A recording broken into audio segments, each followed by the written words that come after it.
Uh, so this is a 60-year-old male.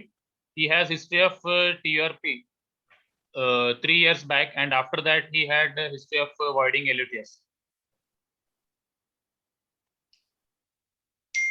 Can you just enlarge the anterior urethra, the penile Yes. urethra? Yes. Okay. Right. Sometimes when you enlarge, you Yes. lose some degree of definition, but it, now you go back to the original frame. Okay. Okay. Come a little bit more up. You see, I want you to observe. I want you to observe Yes. two things: where the cannula is, the Yes. tip of the cannula. I also want you to observe that the contrast that is being injected into the penis, Yes. there is a gap between the tip of the cannula and where the contrast is entering into the penis. Yes. It's possible that this is representing a narrowing of the meatus and the submeatal region, Yes. right up to the coronal sulcus, or just probably just beyond that. And then the entire urethra from about the mid shaft of the penis, just mid shaft of the penis, is irregular. Yes. The wall is not smooth; it's a little wavy. Yes. All right. Yes. If you look very closely at the wall, the top wall, you see some white small dots. Yes. Yes. Now these white dots you would not say that these are artifacts. These are genuine, and this is exactly corresponding to the site of the urethra where it is non-distensible. If you Yes. actually measure the size of this urethra, it will be less than 8 millimeters from one end to the other, compared to the distalmost portion which is dilated. Yes. This one. Okay, if you little bit more out, little bit more towards the meatus, yes, somewhere in the middle of that, if you Yes. draw two lines and you measure the size of it, if you can draw it and show it what the size is, put an arrow there maybe, and then come back to the mid portion, and you will see that there's a distinct difference in the diameter. Yes. This would indicate, along with the fact that you see these white dots are all features suggestive of some degree of intravasation into the spongy tissue, Okay. suggesting that there is a narrowing of that part of the urethra right across. Come some more of the urethra. It's not distending. Show me towards the bulb. Yes, yes. And right up to the distal bulb.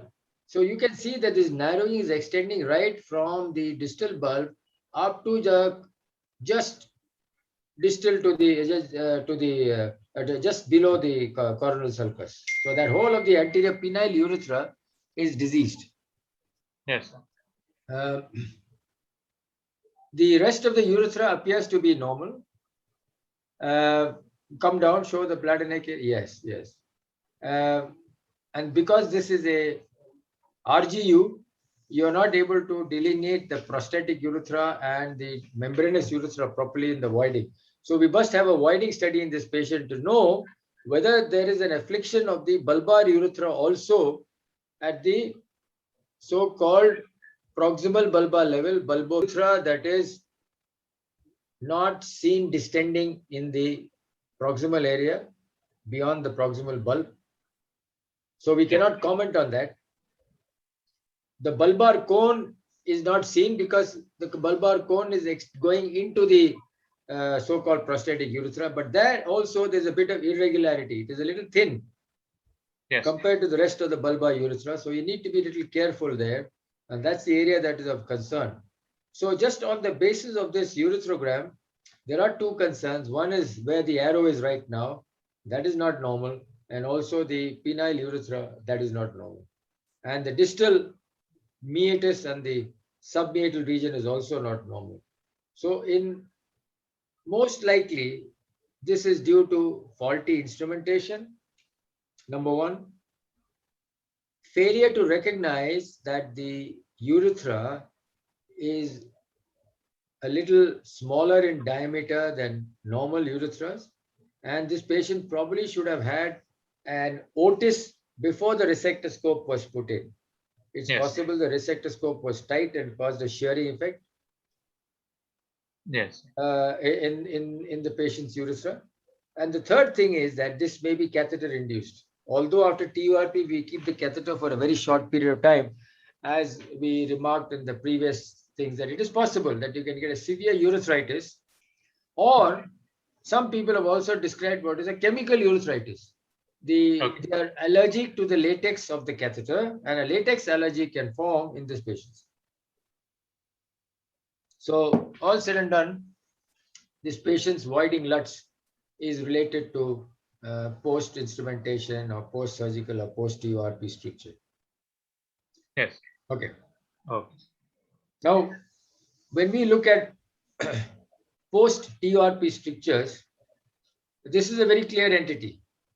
Nevertheless, there are the strictures that are worrying post-TURP are the so-called sphincter strictures. That means strictures which are occurring exactly at the sphincter, and you're worried that when you do anything for these patients, that they would become incontinent. Yes. Well, the vast majority of strictures in post-TURP situations are amenable to a ventral BMG because they are distal to the sphincter, and they give us very good results. Okay. One way of establishing whether the surgery that you're planning to do will cause a problem is that you dilate such a patient and see whether he becomes incontinent. Because if it is a sphincter stricture, then he will become incontinent for a while till the stricture reforms, and then he'll start getting continence and the stream will narrow down. Okay. So those are very dangerous strictures to treat sometimes, because you might render the patient totally incontinent if you do a urethroplasty. Okay. But these are rare strictures, generally speaking. The sphincter strictures are rare, and the vast majority of strictures are related to distal to the sphincter. No. Now, the other area of concern is actually the prostatic urethra. Pansadoro has described 3 varieties of strictures in the prostatic urethra. Prostatic urethra. And type 1, 2, 3. And these are either the bladder neck is involved and the proximal urethra, or the entire prostatic urethra, or the distal urethra. So the Pansadoro classification holds true for prostatic urethral strictures. So we'll move on. He's a 30-year-old man with a history of purulent discharge and fever 1 year ago, which was treated with some antibiotics, and after that he gradually developed lower urinary tract symptoms, and this was his use. His meatus is all right clinically? Yes, sir. All right. So we have a mid-penile stricture. This is exactly right in the middle of the penile shaft. You can see a nicely formed bulbar urethra. You can see a bulbar cone and this catheter going, and the contrast going into the bladder easily. With the history of purulent discharge, it is likely that this is probably a gonococcal or a non-gonococcal stricture secondary to urethritis. And it would be advisable to get a history from the patient of aberrant sexual behavior. This is a narrow segment of urethra right in the middle. It's non-distensible. And the treatment of choice would be a urethroplasty. Although an EIU may be on the cards in such a patient for temporary relief, looking at the nature of the stricture, it looks as though an endoscopic urethrotomy may not actually be of much use, which is likely to recur. A useful investigation in a situation like this, especially in the penile urethra, is a sonourethrogram. And I think we need to develop the art of sonourethropy as urologists and as urology residents. And we should be able to delineate in a patient like this the extent of spongiofibrosis, proximal and distal to that narrowing. It's very vital so that you are able to get a good, healthy urethra on either side for your substitution urethroplasty. The penile urethra, although the stricture appears short, is not a situation where you would do an end-to-end anastomosis, because you will certainly have to produce, mobilize a fair bit, and it will, this sort of situation will cause resultant CODI. The penile urethra is also not a place for any stenting. So I would say that this patient requires a substitution urethroplasty, and it would be a candidate for either an Orandi, or if you are putting a buccal mucosal graft, then you'll have to put that on the side or laterally so that it doesn't form a ventral diverticulum. Now, having said that, you can actually put two grafts, one dorsal, one ventral.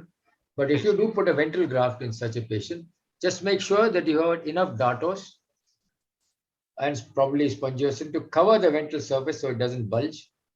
At the same time, you can take tunica vaginalis and reinforce that area so that there will be a surface for the ventral portion of the graft to get adherent to.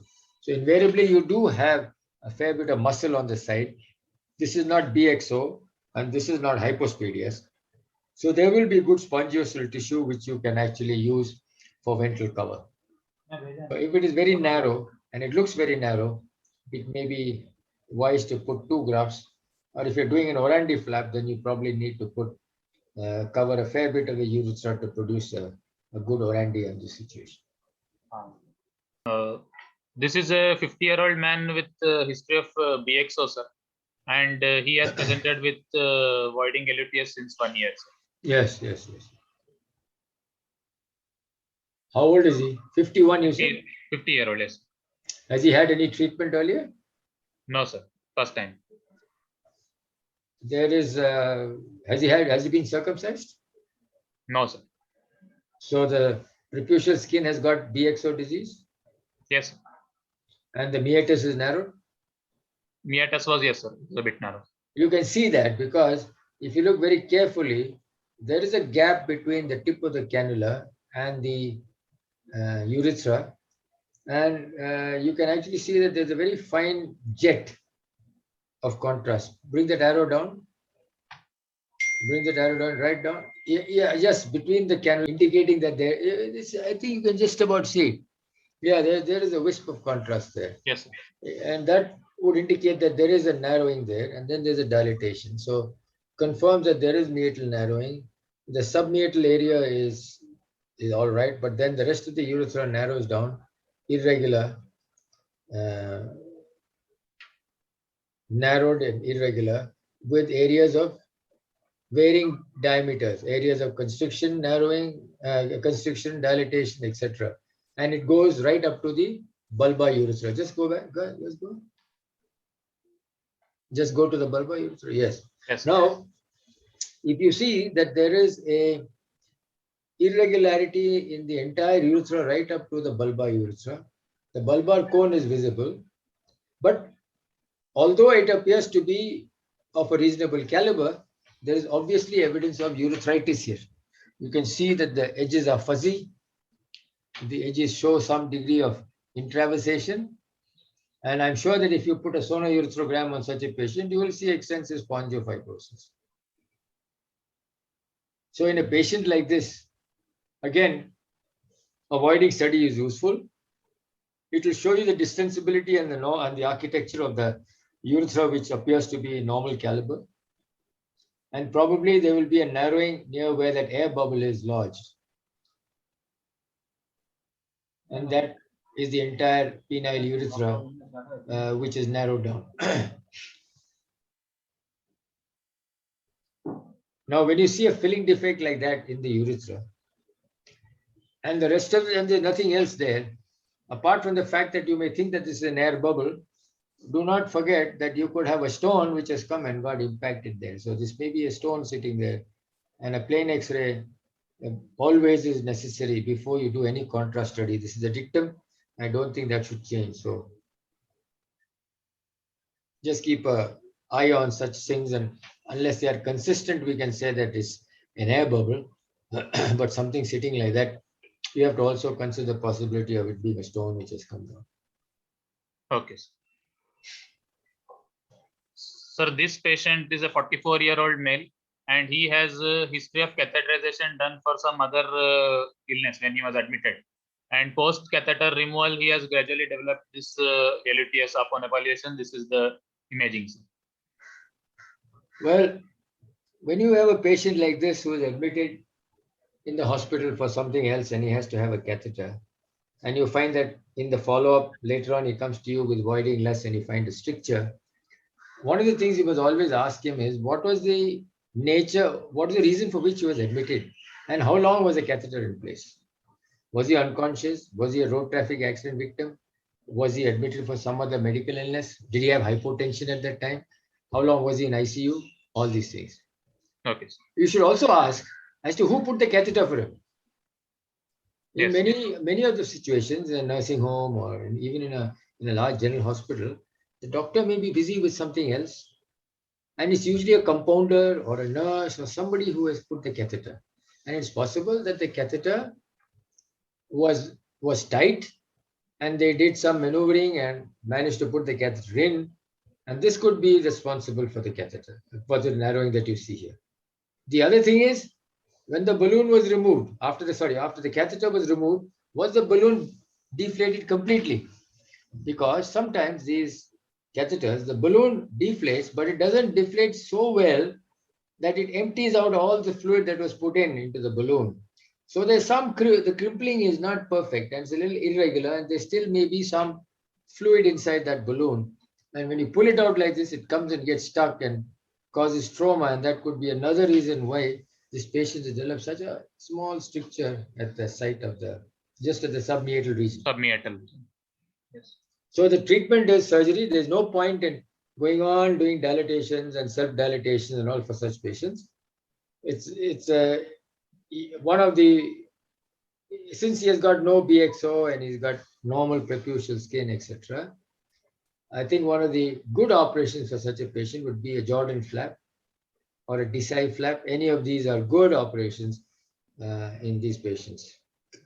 The big advantage of the Jordan flap is, unlike a meatoplasty, like the Blandy meatoplasty, which may produce a wider stream meatus, but it is not a normal shaped meatus.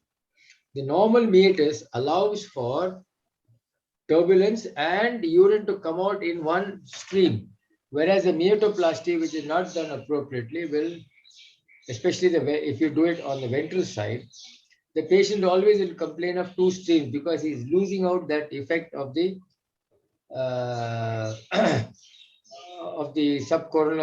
subcoronal region, the glandular portion, which allows for this urine stream to be streamlined into one jet.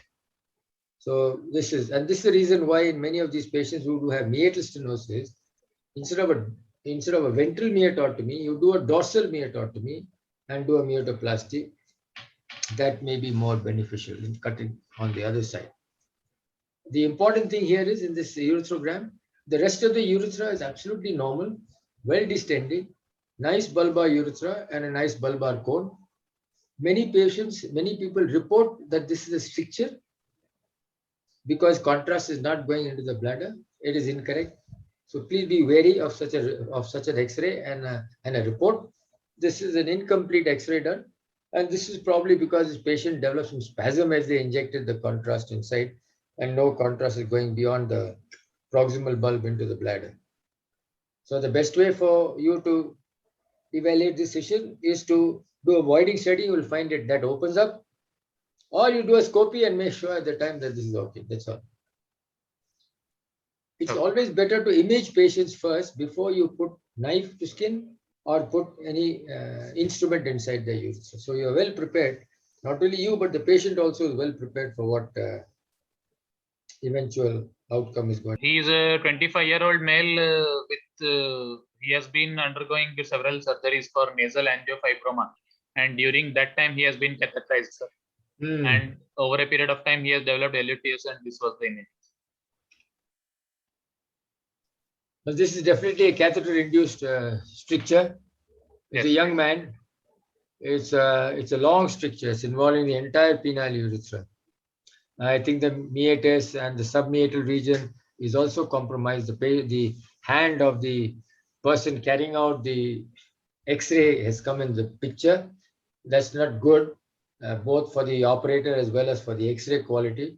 And this must be avoided by either putting a feeding tube or using a Knudsen's clamp or a Brodny clamp to avoid the hand coming in contact with the X-ray beam. if you're going to have this done and you're going to do a lot of RGUs, then you might find yourself having a radiation finger, and that's not a good thing. So the RGU certainly shows that the urethra is showing multiple areas of constriction and narrowing, apart from the fact that it is irregular, and the narrowing starts off a little wider towards the distal end of the urethra, and as we move proximally towards the bulb, you can see it getting progressively narrowed down. So this is a catheter-induced stricture, and if you want to do a single-stage procedure on such a patient, he would be a candidate for a flap. You can put a graft, a long buccal graft also if you want to. You could also alternatively lay it open, let things heal, and then do a second stage closure. So there are many options in such a patient. But being young, I think you should offer him corrective surgery and not leave him with a perineal urethrostomy. Okay. Yeah. Again, this is a anti-urethral stricture, penile urethra. At the same time, this patient has got a bulbar stricture. Yes. It's a mid-bulbar stricture, narrowed down, very narrow mid-bulbar stricture. So it's there are two areas of narrowing, one in the mid shaft of the penis, and then one at the level of the mid-bulbar region. It's nice to know what the etiology would be. Is this post-instrumentation? Is this BXO? Maybe BXO, or it could be infective. In the absence of the fact that the entire urethra is not looking abnormal, only the mid shaft and there, I would say that this is an infective stricture, and I would like to consider gonococcal or non-gonococcal causes of the stricture, unless we have a history of instrumentation. He has a history of urethral dilation done a few times at his native place. He has. That may be true, but yes. the dilatation may have been due to a stricture. Unless, yes. of course, he did not have a stricture and the dilator has caused this. We have no idea which came first, chicken or the egg, we don't know. Yes. So it's very difficult, but whatever it is now, he's got an established stricture, and he's the sort of guy you would like to get on with a urethroplasty. This mid-shaft stricture can easily be treated by a Orandi flap. Okay. This is the mid-shaft, and the bulbar stricture can be treated with a standard BMG. Yes. It is a little too long for a non-transecting urethroplasty. I would go for a BMG urethroplasty. Okay. And if that segment is absolutely very narrow as it is, when you open the dorsal urethra, you will find the rest of the urethra. You can put a ventral graft also if you want. So a double phase graft will give you a nice lumen, even if it does compromise, and the shrinkage factor taken into account, because it's a double phase graft, you will be probably, you will have enough of lumen for this patient to void over time. One of the things about the Orandi flap is, it's very important that you must you take the flap, it should not extend beyond the penoscrotal junction, because the hair-bearing skin starts from that point. The penile shaft skin doesn't have any hair. So be careful when you have a stricture in a location like this. If the flap is going to get compromised because it is going below the penoscrotal junction, you may have some problem with hair in the follow-up of such a patient. Yes. Right.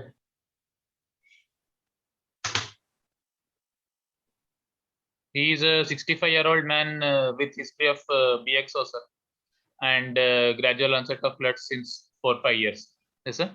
Circumcised? Yes, sir. At what age? Circumcised a few years back, sir, because he was having phimosis. Okay.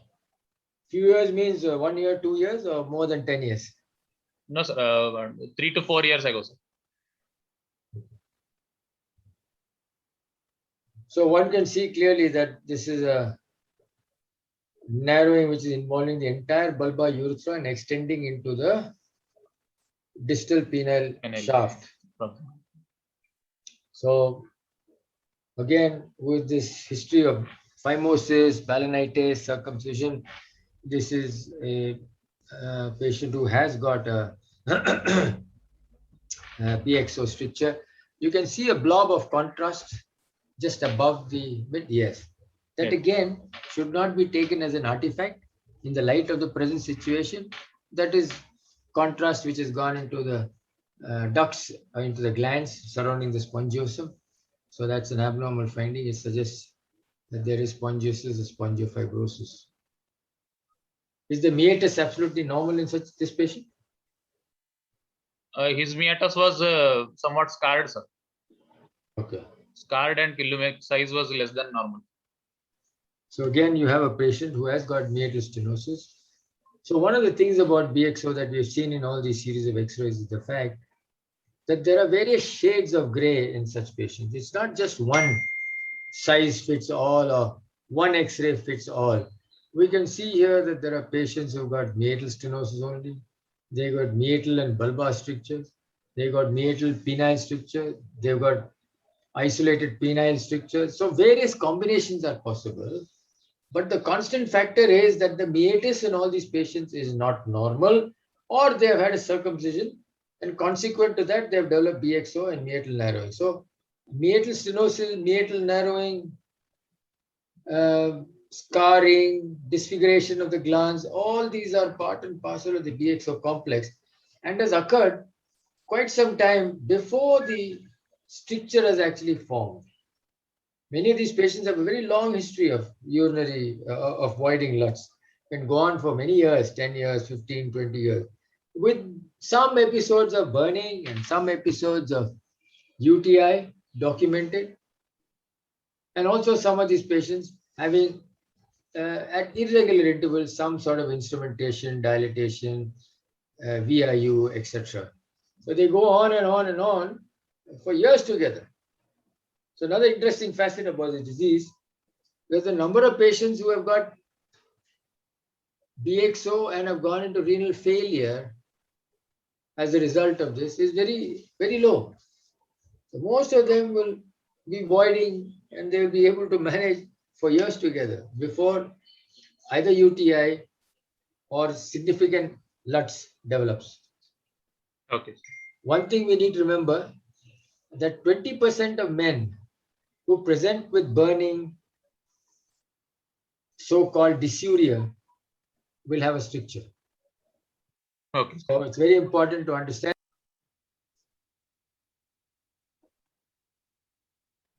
Yes. Yes. This is a pretty classical bulbar stricture.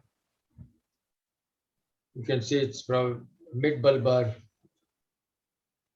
stricture. For all practical purposes, you can see that the meatus looks normal. I can see the cannula there. And the entire urethra, the anteurethra, right up to and beyond the penoscrotal junction to the point of narrowing, as shown by the arrow, is well distended. There is no suggestion of any literitis or any intravasation into the spongiosum. So that part of the urethra is quite healthy as far as I can see. And there is only this area of stricturing that is there. And he would be a candidate for a, this is probably an infected stricture, probably gonococcal stricture or non-gonococcal. So in a patient like this, you might offer to put a buccal mucosal graft. Some people will also advocate doing an end-to-end anastomosis for such a patient, provided he has got a long penis and he's got a long penile urethra. So you could mobilize the distal urethra and you can mobilize the proximal urethra and try to do an end-to-end anastomosis. But that would not be personally my first choice.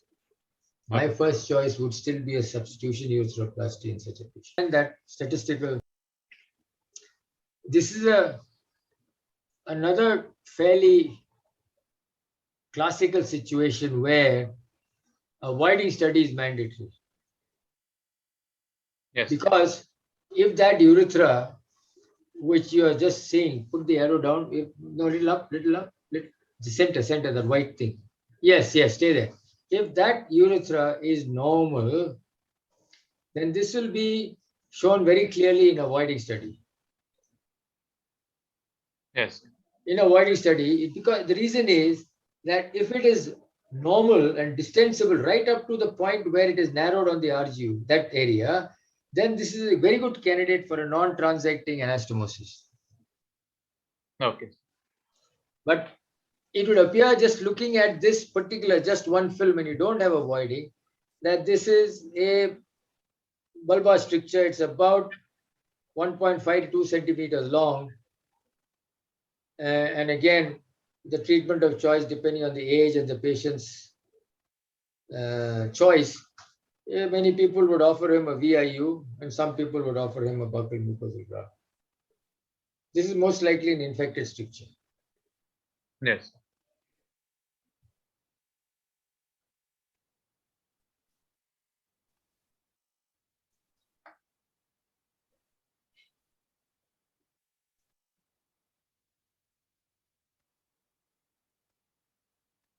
This is most likely a non-BXO stricture. It could either be post-trauma, post-saddle injury, which has occurred some years ago, and the patient was voiding and did not have trouble till the stricture formed. And we have seen that too, that they don't actually have a problem immediately after the accident. They form a stricture, they void, and then later on that area of injury results in a stricture. Otherwise, this is probably a post-infected inflammatory stricture.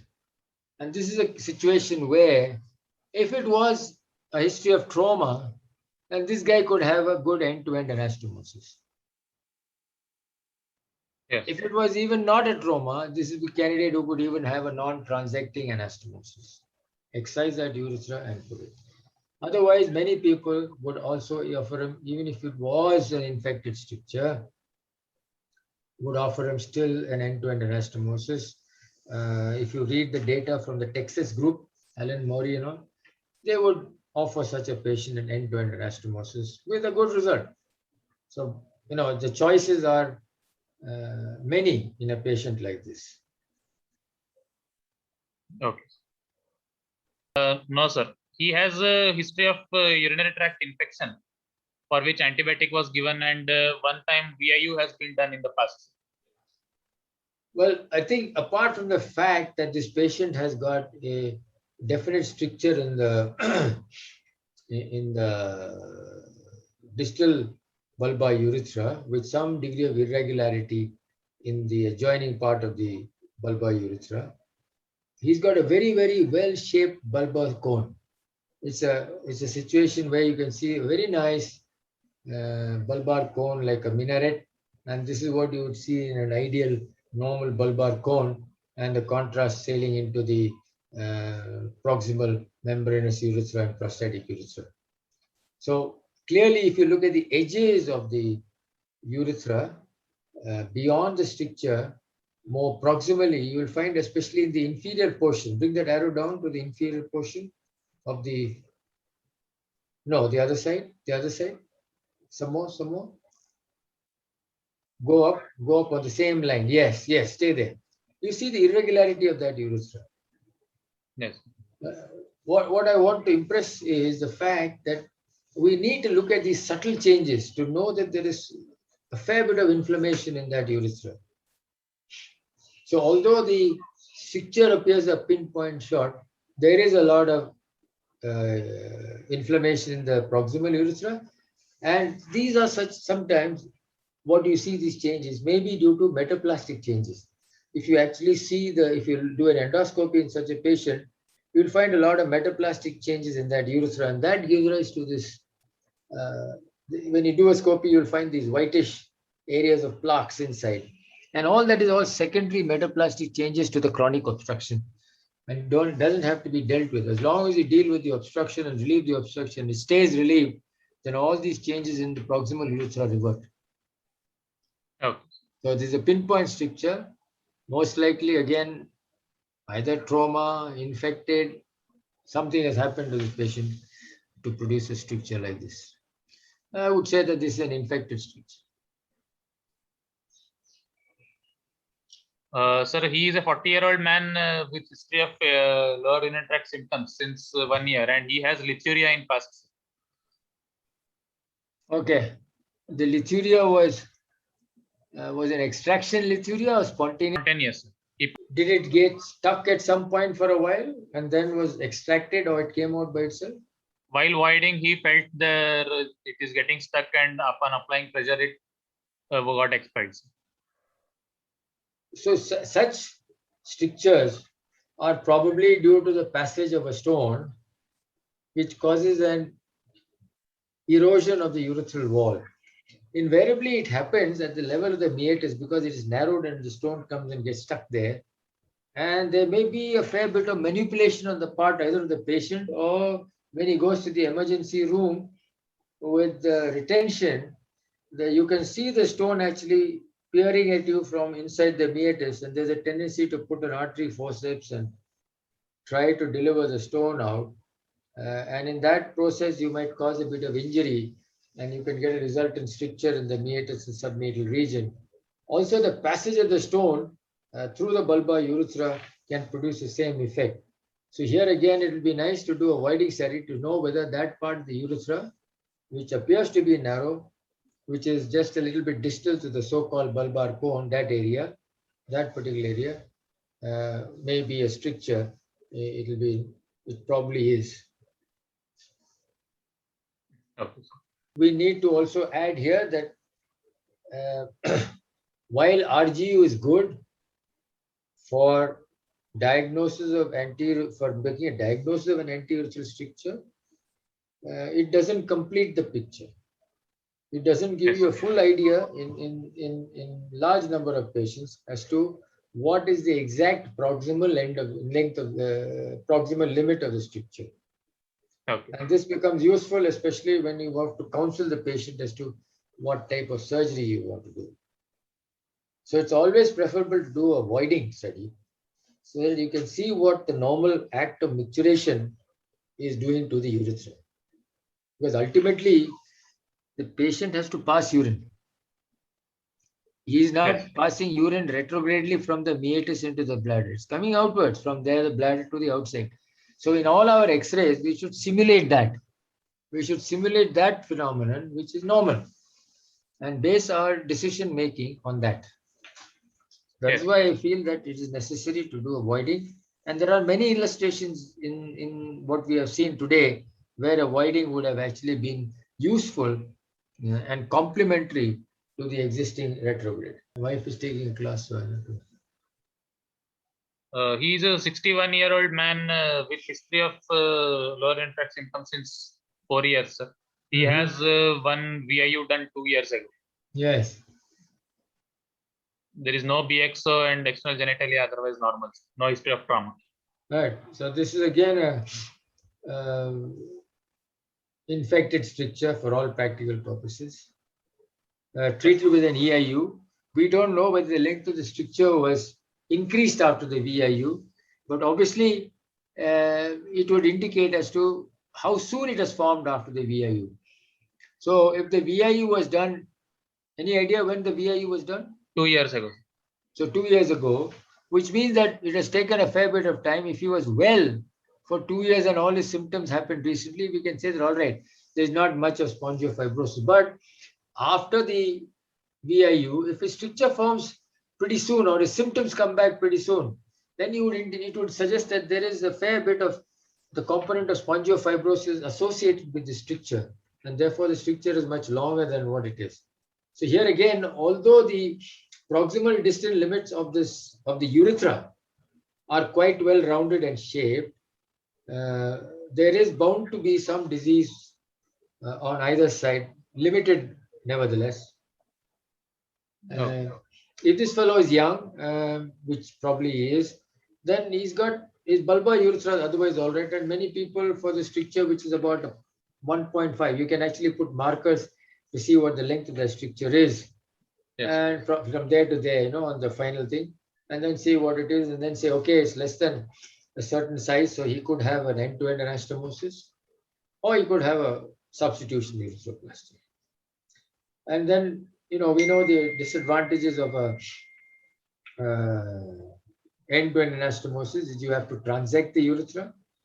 And when you transect the urethra, you lose the blood supply. So technically speaking, it's not a good idea for an infected stricture. So when there is an inflammatory stricture or an infected stricture, we prefer to do a substitution urethroplasty. Yes. If his urethral plate is very narrow, at the time when you open it is very narrow, then he may be another candidate for a double face graft. Okay. One dorsal and one ventral, and make sure that you've got a good lumen to take care of some degree of shrinkage of 20 to 30% in the post-operative follow-up. Okay.